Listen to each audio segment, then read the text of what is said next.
예, 안녕하세요. 이제 지난 시간까지 우리가 이제 벡터 그리고 이제 미분과 적분에 대한 복습을 간단하게 해봤고, 이제 요번 시간에는 이제 우리가 지금까지 배워왔던 수학적인 툴을 이제 이용을 해서 뉴턴 역학, 그러니까 우리가 일반 물리학 원을 수강을 하게 되면은 제일 먼저 맛보는 내용을 다시 한번 좀 살펴보는 시간을 가져보도록 하겠습니다.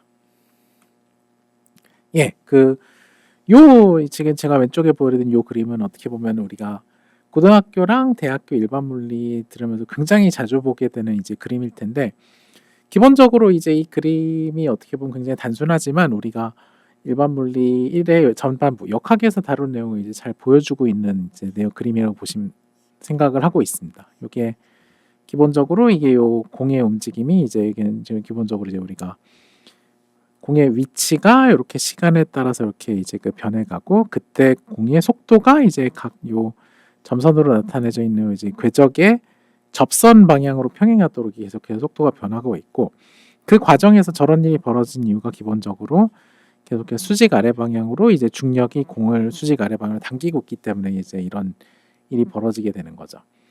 이 상황에서 이제 어떤 일이 벌어진지 우리가 식으로, 이 상황에서 왜 물체가 이제 이 다음 순간에 이런 식의 이제 그 위치와 속도를 가지게 되는지, 왜 이 다음 시간에 이런 위치와 이런 속도를 가지게 되는지, 이렇게 매 순간순간마다 이제 물체 운동이 왜 이렇게 변해가는지를 설명을 하는 것이 바로 그 뉴턴 역학 중에서도 뒤에 말씀드릴 소위 말하는 운동의 제2법칙, 그 F는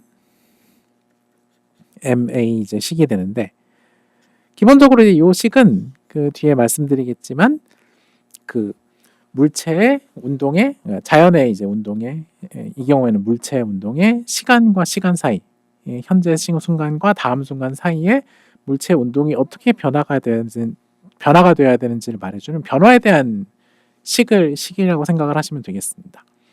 그래서 그것을 어떻게 세우고, 그 다음에 요 식은 이제 다른 이름은 이제 요 식의 다른 이름은 운동 방정식, equation of motion 되겠습니다. 저 운동 방정식을 풀어서 나오는 것이 바로 이제 우리의 운동의 궤적, 또는 그로부터 이제 유도가 되는 속도, 또는 이제 가속, 뭐 정확히는 이제 가속도는 사실 이제 가속도에서부터 출발해가지고, 가속도는 여기 식에 나와 있죠. 사실 여기서 출발해서 이제 이 과정을 거꾸로 올라가는 게 바로 이제 그 운동 방정식을 세우고 푼다라는 의미라고 생각하시면 되고, 그것들을 통해서 우리가 이제 2차원 포물선 운동, 그리고 힘의 크기가 이제 위치에 따라 계속 변하는 상황 예제를 두어 가지 정도 보여드리고, 어떻게 이제 지금까지 우리가 배웠던 미적분학이 이제 이런 운동 방정식을 푸는데 사용이 될 수 있는지, 그리고 어떻게 이제 직관적으로 우리가 솔루션의 성격을 이제 이해할 수 있는지를 간단하게 설명을 드리고, 이 수업을 이제 요 내용을 이제 정리를 하도록 하겠습니다. 네, 일단 뉴턴 법칙을 조금 복습을 해보도록 하겠습니다. 뉴턴의 운동에는 이제 운동 법칙에는 세 가지 법칙이 있는데, 첫 번째 법칙이 소위 말하는 이제 관성의 법칙이라는 것이 있죠. 그러니까 많이 들어서 아시겠지만, 외부의 이제 어떤 물체의 어떤 힘이라는 외부의 작용이 존재하지 않는 이상은 물체는 자신의 운동 상태를 그대로 이제 유지하려고 한다는 거죠. 정지해 있는 물체는 계속 정지해 있고, 움직이는 물체는 계속 일정한 속도로 계속해서 움직인다는 것이 요 이제 뉴턴 제1법칙, 관성의 법칙되고, 여기서 이 관성의 크기를 정의한 것이 바로 이제 물체가 가지는 질량이 이제 되겠습니다. 어떻게 보면 이제 뉴턴의 1법칙은 요 다음번에 설명할 뉴턴 제2법칙의 특수한 케이스라고도 볼 수가 있을 것 같은데, 자, 뉴턴 제2법칙, 가속도의 법칙. 물체의 속도 변화율, 다시 말해서 가속도는 그 물체에 가해지는 총 힘, 그러니까 알짜 힘이라고 표현을 하고, 이제 영어로는 이제 net force라고 해서 여기 net이라는 이제 아래 첨자를 붙여주게 되는데, 이건 기본적으로 물체에 가해진 힘의 총합 되겠습니다. 그러니까 물체의 어떤 굉장히 다양한 종류의 이제 힘이 이렇게 막 뭐 사방팔방에서 이렇게 막 뭐 들어오고 있을 수가 있는데, 이 모든 힘들이 이제 벡터량으로서 주어지기 때문에, 벡터량은 기본적으로 지네끼리 합쳐져 가지고 서로 이제 상쇄가 될 수가 있죠. 그래서 쟤네들이 합쳐져 가지고 최종적으로 벡터 합을 다 계산해봤을 때 이쪽 방향, 이런 방향의 힘만 남았다고 할 때, 그것이 바로 이제, 그러니까 어떤 우리 관심 대상에 가해진 모든 힘의 총합이 이제 net force 알짜 힘이 될 것이고, 물체에 가해진 가속도는 그 알짜 힘을 물체의 질량으로 나누는 값으로 주어진다는 것이 뉴턴 운동의 제 2법칙이 되어 있고, 기본적으로 이 가속도라는 게 이제 물체의 위치 좌표의 2차 시간 미분 또는 속도의 시간 변화로 주어지게 되죠. 요게 핵심적인 내용 되겠습니다. 그래서 요 방정식을 뒤에 말씀드리겠지만 요걸 운동 방정식이라고 부릅니다. 뉴턴 제3법칙, 이건 작용 반작용의 법칙이라는 건데, 이건 무슨 내용이냐면은 자연계에 존재하는 모든 구성 성분들이 서로에게 힘을 가할 때 항상 그 상대방이 나에게 똑같은 양으로 반대 방향으로 힘을 가하게 된다는 내용 되겠습니다. 예를 들면 이제 이런 상황을 생각해 볼 수가 있겠습니다. 여기 어떤 책상이 있고, 여기 책상 위에 어떤 물체, 어떤 무거운 돌이 하나 이제 올라와 있다고 생각을 해볼게요. 자, 돌이 책상을 누르는 게 아니라 돌이 지구에 의해 중력의 힘을 받아서 아래 방향으로 이제 당겨지는 힘을 받습니다. mg라는 크기의 이제 힘을 이제 돌이 아래로 받게 되죠. 근데 돌이 어떤 허공에 있는 것이 아니라 책상 위에 있게 되면은 돌이 아래로 힘을 받으면서 돌이 이제 책상을 중력이 크기만큼 아래로 mg만큼 내리누르는 힘이 이제 발생하게 돼요. 당연했지만 지구가 돌을 당기고 있는데 돌이 책상에 맞붙어 있으니까 돌이 이제 그 책상과 접촉함으로써 아래에 중력만큼의 힘을 가하게 되는 거죠.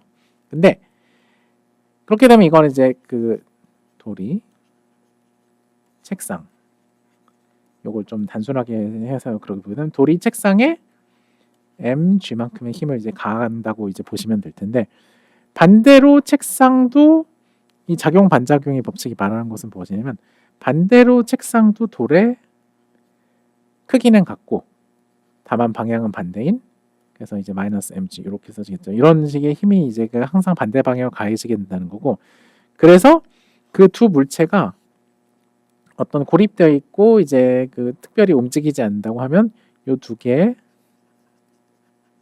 힘의 합은 항상 0이어야 된다. 그래서 어떤 고립되어 있는 외부와 상호작용하지 않는 영향을 주고받지 않는 시스템 내부의 입자들이 서로 주고받는 힘들의 합은 항상 0이 되어야 된다라는 내용이 되고, 왜 저런 이제 일이 벌어질까? 근데 이제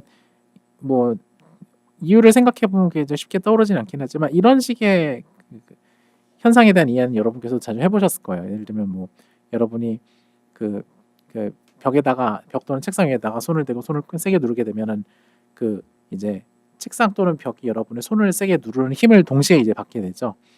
네, 그래서 이제 일상생활에서 많이 접해본 법칙이라고 생각이 되고, 요거는 이제 뒤에 나온 내용을 잠깐 예고편으로 말씀드리자면, 요거는 이제 작용 반작용의 법칙은 기본적으로 운동량 보존 법칙이라는 조금 더 근본적인 법칙이 자연에서 이제 나타나는 한 가지 표현 형태라고 보시면 될 것 같습니다. 자, 우리는 그 중에서도 이제 이 뉴턴의 운동 2법칙에 이제 집중을 하게 될 것인데, 자, 뉴턴의 이미 눈치채신, 제가 여러 번 강조해서 말씀드렸기 때문에 눈치채신 분들도 있겠지만, 이 오른쪽에 이제 가속도 같은 경우는 기본적으로는 이렇게 생겨 우리 어떤 물체의 위치 좌표의 2차 시간 미분으로서 주어지게 되죠. 그렇기 때문에 요 식은 기본적으로는 왼쪽에는 이제 물체에 가해진 총 알짜 힘, 그리고 당연했지만 이 힘이 물체의 위치 좌표에 의존할 수도 있고 속도 또는 시간에 이제 의존하게 될 수도 있고, 그럴 때 물체의 이제 속도의 시간 변화율 또는 위치의 2차 시간 변화율은 그 물체의 질량 2차 시간 변화율은 외부에서 가해지는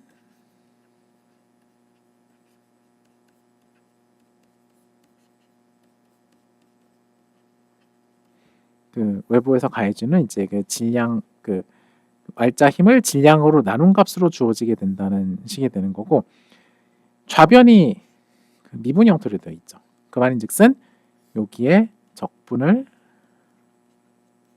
두 번 적용해 주게 되면은 r t는 점점점, 그러니까 물체의 위치가 어떻게 시간에 따라 변해가는지에 대한 표현을 얻을 수 있다는 뜻이 되고, 그래서 이제 우리가 이런 방정식인데 방정식에 우리가 얻어내야 되는 어떤 함수의 시간 미분 형태가 들어가 있다고 해서 이런 방정식을 보고 differential equation, 미분 방정식이라고 부릅니다.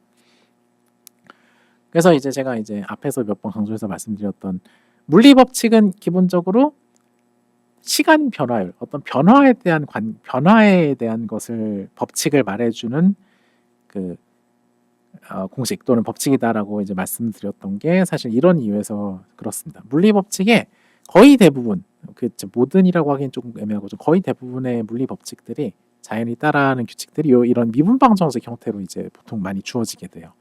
그래서 저런 형태 방정식을 어떻게 풀어내는가가 사실은 우리가 그 대학교 4년 공학 교육 기간 동안에 상당히 많은 시간을 여기에 들이게 된다고 생각하시면 되겠습니다. 일반 물리에서는 그래서 그리고 이제 뉴턴의 이 법칙, 요 식이 사실은 미분 방정식이고 우리가 저걸 풀어야 된다는 이제 거기에서 그 부분이 사실은 그 고등학교까지의 물리랑 대학교 물리가 조금 다른 부분이라고 할 수가 있고 거기에서 약간 벽을 느끼는 사람들이 종종 있었어요. 제가 예전에 접했던 학생들 경우를 생각을 해보게 되면 사실 근데 어렵진 않습니다. 이제부터 그 예제를 몇 가지를 살펴볼 것이고 미적분이 중요한 이유는 사실은 이제 우리의 물리 법칙들이 이런 형태로 많이들 생겨 먹기 때문에 그렇다. 뉴턴의 이 법칙뿐만이 아니라 여러분 일반 물리 1 후반부에 수강하실 때 배우시게 될 전자기학 같은 경우도 다 저렇게 생겨 먹었다라고 이해를 하시면 될 것 같습니다. 자, 그래서 우리의 그 물리 문제를 푼다는 것은 기본적으로 요 물체에 가해진 알짜 힘, 그러니까 물리 문제 중에서도 고전역학 문제를 푼다는 것은 요 식의 좌변으로 주어진 요 알짜 힘이 어떻게 되는지 일단 찾아내는 것. 그것을 어떻게 찾아내냐?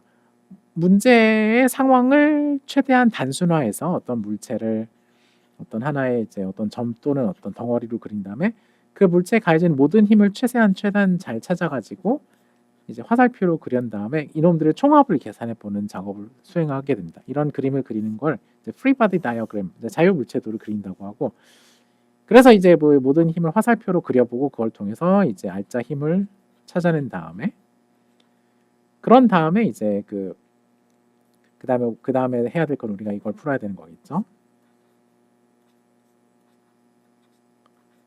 이런 미분 방정식을 풀어야 되는데 기본적으로 힘도 그렇고 물체의 변이도 그렇고 따라서 물체 가속도 그렇고 전부 다 벡터량으로 주어지게 되죠.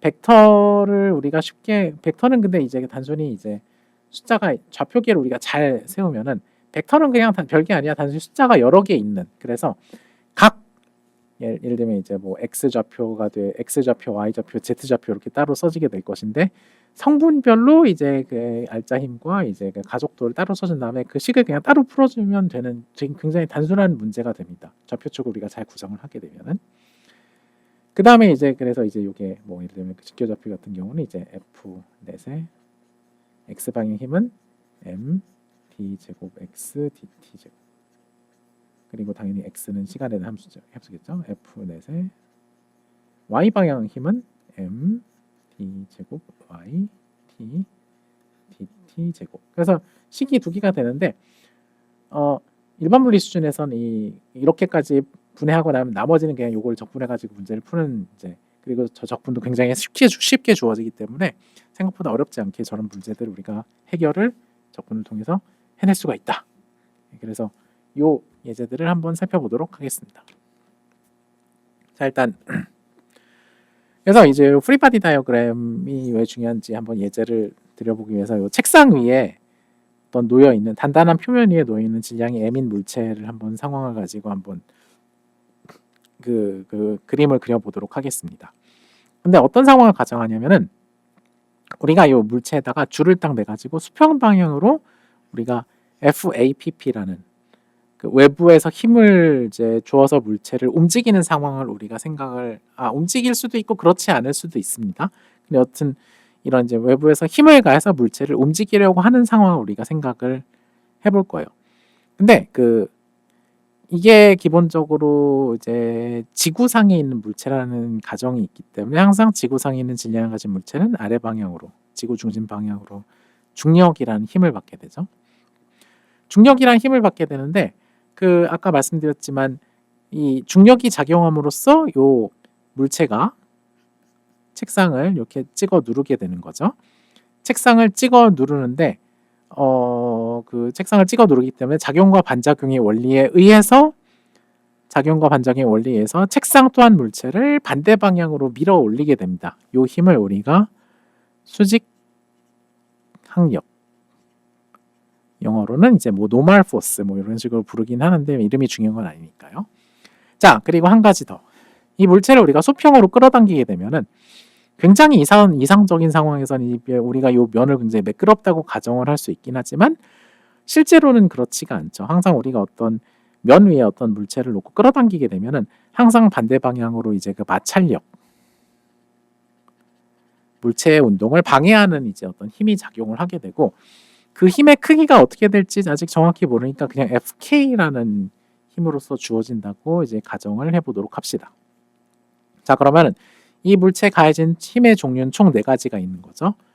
F applied, 그 다음에 중력, 수직항력, 그 다음에 마찰력. 그러면은 우리가 해야 될 거는 이제 요 4가지 힘 중에서 2가지 힘은 수평 방향으로만 작용을 하고 2가지 힘은 수직 방향으로만 작용을 하죠. 그러면 우리가 수직 방향과 수평 방향 움직임 운동을 우리가 따로 놓고서 이제 문제를 풀 수가 있습니다.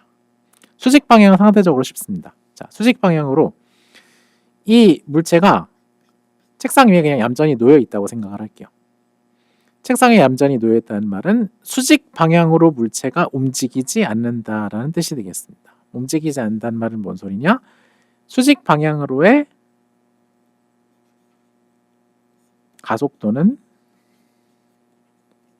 0이다.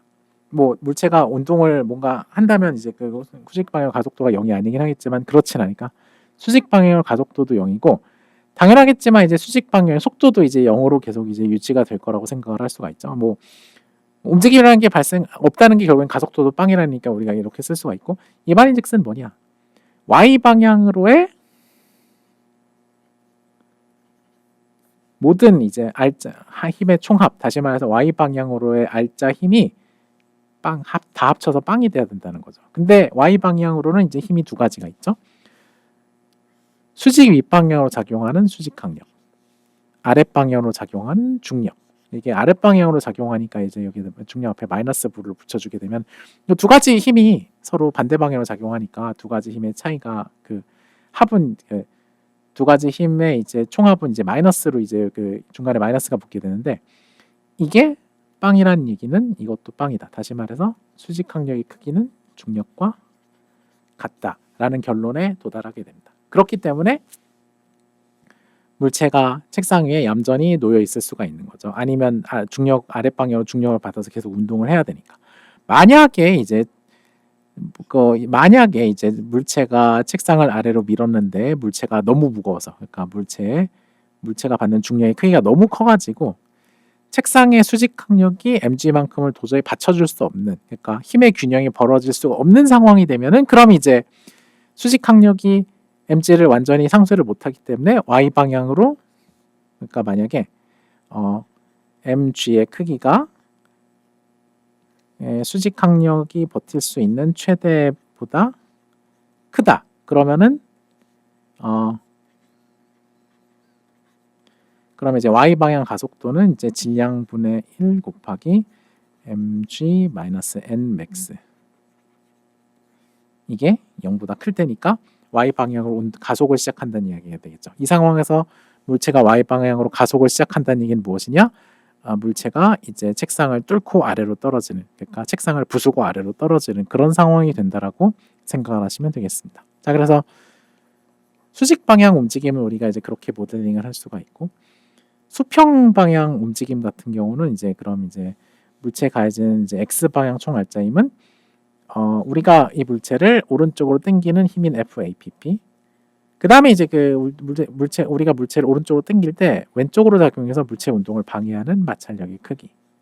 이거는 딱히 0이 돼야 될 이유는 딱히 없어 보이기는 하죠. 그래서 이게 만약에 0이 아니면은 이게 곧 물체의 x 방향 가속도 곱하기 질량과 같아야 되니까 그게 이제 물체의 이제 가속도가 이제 얘도 0이 아니다. 따라서 이제 운동이 발생한다라고 이제 생각을 할 수가 있겠습니다. 물론 이제 만약에 요 마찰력의 크기가 힘의 방향과 같고 마찰력의 크기가 힘의 크기와 완전히 같고 그 다음에 이제 힘 방향이 반대라고 하면 이 두 개가 완전히 상쇄가 될 테니까 물체가 여전히 움직이지 않는 상황이 된다고 해석을 할 수가 있을 거고 그게 정확히 물체가 너무 무겁고 바닥이 너무 까끌까끌해가지고 우리가 아무리 물체를 당겨도 물체가 안 움직이는 그런 상황에 이제 물리적으로 대응을 시킬 수가 있겠습니다. 자 이제 운동 프리바디 다이어그램 그리는 걸 한번 해봤으니까 이제 그 2차원 공간을 움직이는 물체 운동을 한번 이제 분석을 해보도록 합시다. 자 어떤 질량을 가진 물체를 이제 비스듬하게 세타의 각도로 V0라는 초기 속력을 가지고 비스듬하게 던졌다고 생각을 해볼게요. 자 그러면은 이 물체의 초기 속력이 V0고 이게 수평선을 바탕으로 가는 각도가 세타니까 그러면은 이제 이 물체의 수평 방향 속도와 수직 방향 속도를 우리가 둘로 쪼갤 수가 있죠. 수평 방향 속도는 여기 요 크기가 V0니까 수평 방향 벡터의 길이는 V0 코사인 세타. 수직 방향 벡터의 길이는 V0 사인 세타. 이 두 가지가 각각 물체의 초기 수평 방향과 수직 방향 속도가 되겠습니다. 그 다음에 그 이제 물체에 가해지는 이제 그 초기 속도가 이거고, 근데 그 상황에서 가속도가 항상 가해지죠. 가속도는 항상 아래 방향으로 마이너스 g만큼. 그러니까 뭐 아래 방향으로 g라고 해도 뭐 아래 방향으로 이제 그 이게 좀 부호가 좀 헷갈리네. 아래 방향으로 이렇게 g라고 해도 되고 아니면 이제 그 가속도가 그냥 마이너스 g y 뭐 단위 벡터를 우리가 이렇게 쓰죠. 마이너스 GJ만큼의 가속도가 가해지고 있다. 그래서 이제 우리가 단위 벡터 정의를 이쪽 방향으로 가는 단위 벡터가 I 햇, 이쪽 방향으로 가는 벡터가 J 햇이라고 이제 정의를 한 거예요. 이 상황은. 자, 그러니까 이제 이건 수평 방향으로는 아무런 가속도가 없고 수직 아무런 힘이 작용하지 않고 수직 방향으로는 마이너스 G만큼의 이제 가속도가 작용을 한다고 이제 생각을 하시면 되겠습니다. 그럼 이제 받는 중력의 크기는 마이너스 mgj 이게 되는 거죠. 자, 그럼 수평 방향 같은 경우는 이제 그 가속도가 빵이죠. 그러면 이제 그 가속도가 빵이니까 수평 방향 가속도가 빵이니까 수평 방향의 속도는 이제 그 0을 적분하게 되면 어떤 부정적분하게 되면 어떤 적분상수 c가 나오는데 그 t가 그 초기 시점에서 초기 속도는 항상 이제 그 v0 코사인 세타로 주어졌다고 했으니까 요게 초기 이제 속도가 돼야 되고 이게 v0 코사인 세타였죠. 자, 그 다음에 이제 위치는 그러면 이제 초기 속도가 이렇게 상수로 주어졌을 때 그것의 시간에 따른 적분이니까 이렇게 주어지게 되고 초기 이제 위치 x t 이꼬 0는 x t 이꼴 0일 때 x의 위치 초기 수평 방향 위치를 우리가 그 요 좌표축의 원점이라고 생각하게 되면 걔는 이제 빵이죠. 그래서 그러면 이제 이 결론을 종합을 해보게 되면은 그러면 xt는 요 v0x가 얘였죠. 그래서 얘는 v0 코사인 세타 곱하기 t가 된다. y 방향 같은 경우는 y 방향 가속도가 마이너스 g로 주어지죠. 그럼 이제 요 마이너스 g를 시간에 대해서 부정적분해 주게 되면 이제 마이너스 gt 플러스 상수가 나와야 되는데 요게 요게 요 적분 상수가 t 이꼴 0일 때 y 방향 속도가 돼야 되니까 이건 우리가 아까 구했었던 y 방향 초기 속도 이거는 v0 사인 세타로서 주어졌던 기억이 나죠. 자, 그럼 요걸 이제 다시 우리가 구한 요 속도를 시간에 대해서 이제 부정적분 해주게 되면은 그럼 이제 부정적분 해주게 되면 이게 요게 되고 이게 요게 되고 그 다음에 여기 원래 적분상수 c가 붙어 있어야 되지만 t 이꼴 여기다가 이제 그 t 이꼴 0 0을 대입했을 때 그 초기 t 이꼴 0 시점에서 이제 y 방향 위치 아까 봤지만 우리가 원점에서 출발한다고 가정했으니까 얘도 빵입니다. 그래서 없어지고 그래서 얘만 남게 되는 것을 우리가 볼 수가 있고 이걸 통해서 우리가 이제 x와 y 방향 성분의 위치 x 방향 y 방향 성분이 어떻게 시간에 따라 변해가는지를 추적을 해나갈 수가 있다. 네. 자, 그럼 이 상황에서 이제 그 최고 이제 그 자주 나오는 문제, 종종 연습 문제로 예시 문제로 나오는 것 중에 하나가 이 물체가 최고점에 도달하는 이 물체가 이렇게 포물선 운동을 하다가 최고점에는 던져진 후부터 언제쯤 도달하느냐. 이거는 이제 최고점에 도달한다는 건 결국엔 물체가 y 방향으로 쭉 가다가 y 방향 속도 성분이 0을 찍고 그 다음에 다시 아래로 떨어져야 되는 거니까 이거는 결국 이제 y 방향 속도가 빵이 되는, 그러니까 어디 보자. 요게 빵이 되는 시점을 찾아야 되는 거죠. 요 마이너스 gt 플러스 v0 사인 세타 이꼴 제로라는 식을 풀어보게 되면은 그러면 이제 t는 g분의 v0 사인 세타, 이게 요 식이 나오는 것을 우리가 알 수가 있게 됩니다. 자, 이제 이제 등가속도 운동 같은 경우는 이제 그 물체에 가해진 힘이 이제 상수라 가지고 사실 풀기가 그렇게 어렵지가 않은데 이제 물체에 가해지는 힘이 상수가 아니게 되면은 우리가 더 이상 이제 등가속도 공식을 그냥 쓸 수가 없게 되죠. 그럼 어떻게 해야 되느냐? 그런 상황이 어떤 게 있냐? 두 가지가 있는데 그 스프링에 매달린 물체 운동, 그럴 때는 이제 스프링의 늘어난 길이, 그러니까 물체 위치에 비례해서 힘이 증가하기 때문에 그 이제 더 이상 이제 힘이 상수가 아니게 되고, 두 번째 대표적인 경우가 물체의 어떤 속도에 비례한 공기 저항이 가해지고 있을 때, 이럴 때는 물체 가해지는 그 공기에 대한 저항력이 속도에 비례해서 증가하기 때문에 역시 또 이제 힘이 일정한 상황이 이제 아니게 되는데, 두 번째 케이스도 먼저 보도록 하겠습니다. 자, 어떤 빗방울이 이렇게 있을 때 이게 이제 그 구름이 빗방울을 만들면 빗방울이 중력을 받아서 아래로 이렇게 떨어지게 되겠죠. 근데 빗방울이 이제 그 떨어지다가 이제 그 어떤 주변에 있는 공기로부터 저항력을 받아가지고 이게 윗방향으로 힘을 받게 되는데 얼마만큼 힘을 받냐면은 크기는 kv, 그러니까 속도에 비례하는데 이제 속도 어떤 요 k는 그래서 어떤 그 물방울의 모양이나 크기에 따라 달라지는, 그러니까 v만큼의 속도로 물방울이 떨어지고 있을 때 얼마만큼의 힘을 받는가를 결정하는 일종의 비례상수라고 생각하시면 되겠습니다. 여기 아래 방향으로 떨어진 방향 우리가 이제 그 y 그 플러스로 잡았을 때 그러면 이제 위쪽 방향으로 받는 힘은 이제 그 마이너스가 부호로 따라와야겠죠.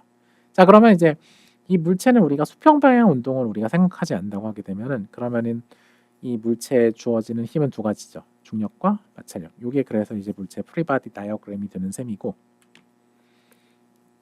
그럼 이 물체가 가진 총 알짜힘은 중력 마이너스 kv, 얘가 이제 반대 방향으로 힘이 가해지고 있으니까 이게 ma 이렇게 됩니다. 이제 우리의 운동 방정식은 어떻게 되냐? 자,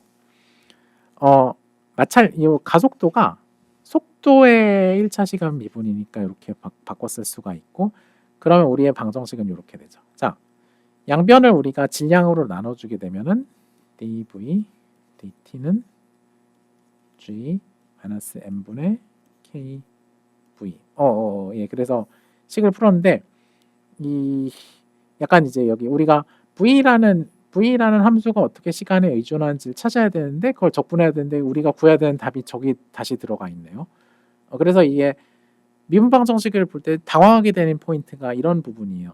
우리가 풀어야 되는 정답이 우리가 찾아내야 되는 정답이 우리 풀어야 되는 방정식 어딘가에 떡하니 박혀 있어서 그럼 이걸 찾아내려면 어떻게 해야 되지라는 생각이 들 수가 있으실 겁니다.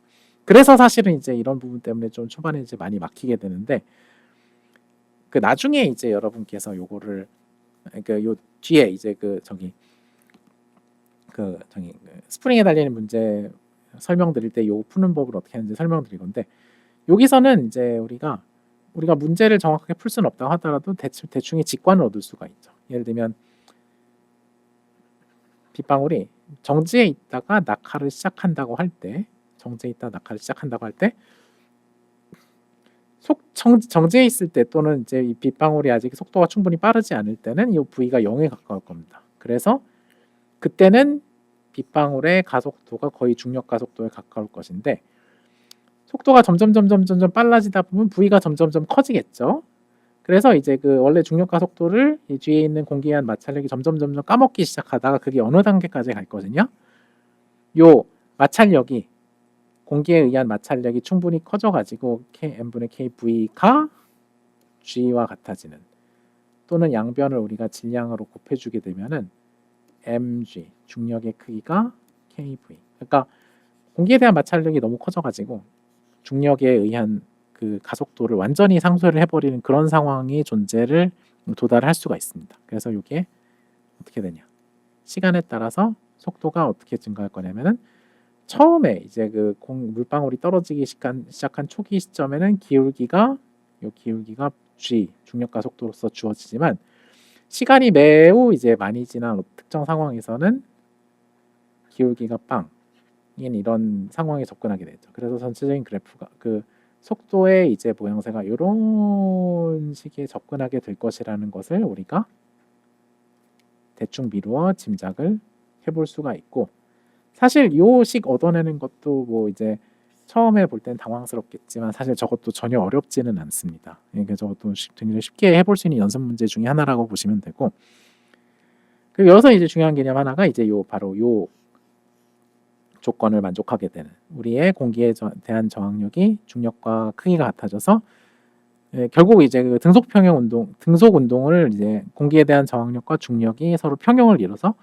가속하지 않은 등속 운동을 하게 된 이 속도를 우리가 종단 속도, 터미널 벨로시티라고 부르고 이건 이제 mg가 kt와 같아지는 지점이니까 종단 속도의 크기는 중력을 이제 그 마찰력, 공기 저항 계속 k로 나눈 이제 값으로 주어지게 된다. 그리고 이제 보통 스카이다이버 같은 사람들이 공중에 뛰어낼 때 이 종단 속도가 보통 이제 시속 200km 정도 된다고 알려져 있는 걸로 기억을 하고 참고로 빗방울의 종단 속도는 시속 몇 미터 안 됩니다.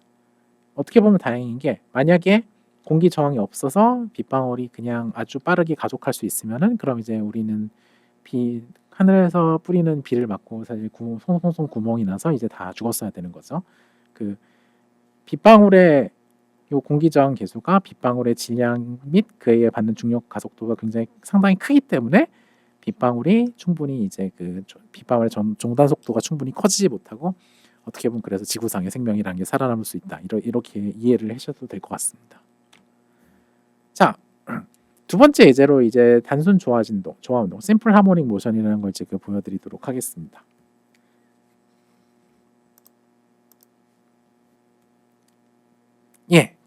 단순 조화진 두 번째 이제 힘이 단순히 상수로 주어진 예제가 아닌 예제로서 단순 조화 진동, 심플 하모닉 모션을 좀 이제 예로 들어보도록 하겠습니다. 어떤 상황이냐? 스프링에 물체가 매달려 있고 우리가 그 스프링에 대달린 물체 한쪽으로 쭉 당겼다가 탁 놔서 이 물체가 이제 좌우로 이렇게 진동하는 상황을 생각을 해볼 텐데 아까도 말씀드렸지만 우리가 이제 물체를 이렇게 x만큼 이렇게 이제 평형점 대비 물체를 x만큼 당겨주게 되면은 그러면 스프링이 물체를 도로 당기는 힘은 K는 기본적으로 스프링이 물체를 도로 당기는 힘의 크기는 늘어나는 길이에 비례하고 어떤 뻣뻣함의 상수가 어떤 정해져 있고 마지막으로 그 항상 늘어난 방향의 반대라는 의미에서 마이너스 부호가 하나 달라붙게 됩니다. 그러니까 당연하겠지만 스프링에 달린 물체를 우리가 당기면은 스프링이 다시 원래도 돌아가는 방향으로 힘이 가해질 거고 우리가 물체를 다시 이쪽으로 이제 그 스프링을 압축시키는 방향으로 밀어주게 되면 스프링은 얘를 이제 반대 방향으로 밀어주게 되겠죠. 다만 그래서 스프링이 물체에 가하는 힘의 크기는 항상 그 평형점 대비 늘어난 길이에 비례하고 방향은 반대다. 그래서 마이너스가 붙는다. 이렇게 되고 그럼 스프링에 이제 어떤 질량 m의 물체가 붙어 있고 다른 아무런 힘도 가해지지 않는다면은 이제 물체 가해진 알짜 힘은 마이너스 kx. 물체의 이제 이것이 이제 물체 질량과 가속도의 곱으로서 주어지게 되고 이제 가속도식을 이제 위치의 2차 미분 형태로 써주게 되면 이런 방정식이 튀어나오게 됩니다. 자, 요거를 또는 이 식의 양변을 질량으로 나눠주게 되면 이 식은 이렇게 생겼죠.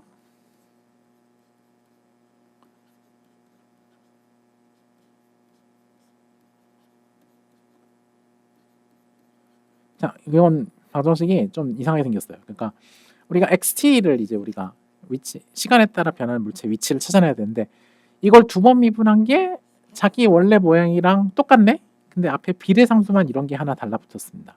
근데 잘 생각해 보면은 이게 처음엔 이게 뭐지라는 생각이 들 수가 있는데 우리가 이미 요 강좌 앞부분에서 어떤 함수를 두 번 미분했더니 그 함수 자신이 그대로 숫자 하나 튀어나오고 함수 자신이 그대로 남는 함수를 우리가 이런 예제를 세 개를 본 게 있습니다. 어떤 게 있었냐?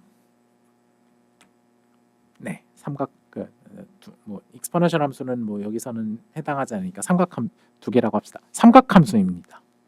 기본적으로 만약에 이제 우리가 이제 이런 솔루션이 있다고 생각하고 이거를 여기에 대입을 해봐요. 그러면은 xt가 a 코사인 오메가 t로 주어진다고 하면은 이거 2차 두 번 미분해 보게 되면은 t 제곱 x dt 제곱은 코사인 한 번 미분하면 마이너스 오메가 사인 오메가 t가 되죠.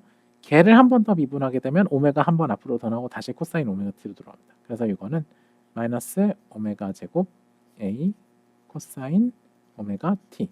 근데 이 오메가 t가 x였죠. 그러면 요식 그 형태를 잘 보게 되면 요식 형태가 다시 써볼게요. d 제곱 x dt 제곱은 마이너스 n분의 k x t. 여기 그러면 여기를 비교해 보게 되면은 오메가는 스퀘어 루트 n분의 k 이런 식의 이런 관계를 알 수가 있고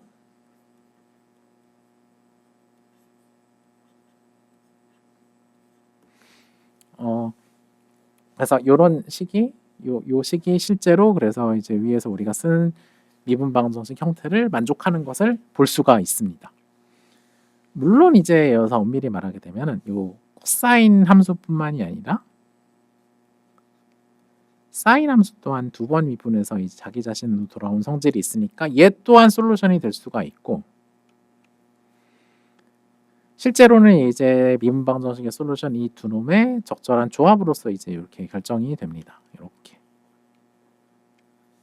그럼 이제 요 앞에 붙어 있는 어떤 정체불명의 상수 두 개가 있잖아요. 이건 뭘로 구하느냐?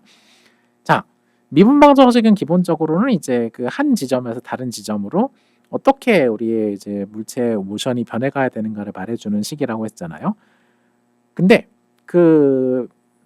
요게 물리 법칙은 기본적으로 그래서 한 지점에서 다른 지점의 변화가 어떻게 주어지는지 이걸 말해주는데 기본적으로 이 변화가 어디에서부터 시작되는지 그 조건을 우리가 알아야만 이제 여기서부터 계속 이제 이제 변화의 삿을 이어가서 일정 시간이 지난 지점에서 xt를 우리가 알 수가 있겠죠. 그래서 소위 말해서 t = 0일 때 위치 그리고 속도의 초기 조건을 알아서 a와 b 조건을 우리가 완벽하게 결정을 해서 그걸 통해서 우리가 문제를 풀 수가 있습니다. 그래서 이제 우리가 신기한 게 운동 방정식이라는 거에 되게 단순하게 생겨먹었는데 그걸 우리가 풀어보니까 물체 위치는 계속해서 코사인이나 사인 함수 형태를 띠고 계속해서 1 플러스 a와 마이너스 a 사이 플러스 어떤 특정 두 개의 값 사이를 왔다 갔다 해야 되는 진동 운동의 형태를 보이게 되는 것을 알 수가 있고 여기서 이제 요 오메가가 얼마나 그 물체가 그 진동 운동을 빨리 하는가 일종의 진동수에 해당하는 양이라고 얘를 생각하시면 돼요. 오메가 크면 클수록 같은 시간이 지나도 같은 시간이 지나도 이제 그 오메가 크면 클수록 더 많이 이제 값이 왔다 갔다 변하게 되는 것을 알 수가 있고 그래서 이 오메가가 기본적으로 진동수에 해당한다. 그 진동수는 기본적으로 스프링에 매달린 질량과 스프링이 얼마나 뻣뻣한지 그 두 개의 값만으로 결정이 된다. 이 원리가 사실은 이제 그 스프링의 원리를 이용해서 시계를 사람들이 만들던 이제 기본적인 그 원리가 되고 이걸 우리가 어떤 진동자의 등시성이라는 이름으로 이제 불러주게 되죠. 이게 그 용수철이 진동하는 이유를 수학적으로 설명할 수 있는 이제 그 방법이라고 이제 보시면 되겠습니다. 자, 그래서 지금 제가 이제 그래서 뉴턴 운동 방정식 뉴턴의 이 법칙 방정식이 사실은 미분 방정식이었다는 이야기, 그리고 그걸 우리가 수학적으로 풀어서 그 솔루션의 모양새를 가지고 상황을 해석한 예제를 방금 전에 두 가지를 이제 보여드렸고, 이 부분이 사실은 고등학교 물리와 대학교 물리가 사실은 많이 고등학교까지의 물리 또는 물리 과정과 대학교의 물리 또는 공학 과정이 상당히 다른 부분이라고 생각을 하시면 되겠습니다. 대학교 일반 물리 1에 들어오시게 되면 조금 더 이런 상황들을 많이 이제 그 실험을 통해서도 그렇고 수업 예제나 이제 그 연습 문제들 통해서 많이 접해 보시게 될 텐데, 조금 미리 조금 이제 이런 대충 이렇다라고 감을 좀 잡으시면은 나중에 실제 본 수업을 들으실 때 조금 더 이해가 빠르지 않을까라고 생각을 합니다. 이 숙제 문제는 나중에 시간 나면은 한번 여러분께서 살펴보셔도 될 것 같습니다. 예, 이 수업은 그래서 여기서 마치도록 하겠습니다.